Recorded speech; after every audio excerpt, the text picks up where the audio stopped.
I'm here with Millisa Tierney, who is the Executive Director at NewAldaya, and she is retiring. Tell me about what it means to leave behind NewAldaya. Well, first of all, it's twofold.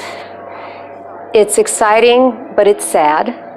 I've spent 31 years of my life here, and I was a very young woman of 31 when I arrived here, Cedar Falls Lutheran Home at the time. After some insistent recruitment, I had no idea I would stay this long with this organization, but I always had challenge and opportunity, and the longer I stayed, the more I loved the organization, the residents, the people, the staff, the culture, everything about this organization, and there was always something new to do and achieve. Tell me what are some of the proudest achievements that you have here?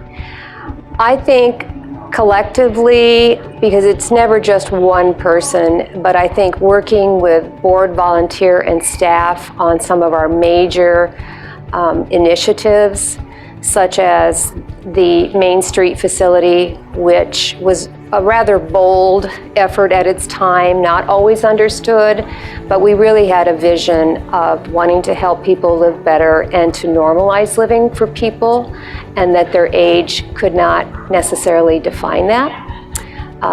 That was such a wonderful community project because we took so much input and conversation from others to help us design this. It actually was a redesign, and it forced us to pause and redesign it, and we're glad we did, because all of our residents use the Main Street. Getting to the memory care house, a new facility, which was our first phase of our nursing facility remodel, getting that project built up and serving residents in an appropriate environment who have dementia was a passion that I had. And it would be the first phase of our total nursing home facility remodeling.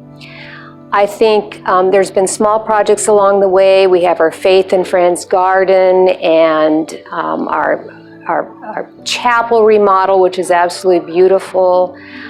We've worked at different smaller, but then it was really the next launch of what were we going to provide the community in terms of residential neighborhoods at NewAldaya. And Terraces at West Glen took a while to come to fruition because finding land, finding concepts, studying what needs to be done, where's the market, what do consumers want, what's the bold step. And so it took a lot of collective work from a lot of people to launch that project. And so that was something that I really knew was important for the organization.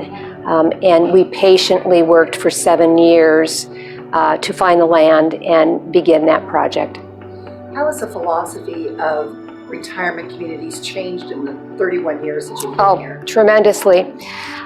Those who are thriving and successful are evolving. They are offering the lifestyle amenities, the different housing opportunities and selections that people have. They still, we're a life plan community, and that's what we'll always be, which means we offer care, housing, and services, as well as hospitality services to people within our community, so that they always have an option for whatever their needs may be in their life plan. So that's what we're going to be. We'll be staying a life plan community, but we'll be continuing to evolve our services as senior living evolves. Is it more home and community based? Is it different flexible contracts for our housing rather than the traditional entrance fees? So there's plenty of opportunity in there to grow where the consumer is going with your services. And I see that most of the senior living communities, such as NewAldaya or Western Home or whomever's in the Cedar Valley, those individuals and organizations that are watching the trends and watching the data are moving forward, and they will evolve to meet the needs of the baby boomers.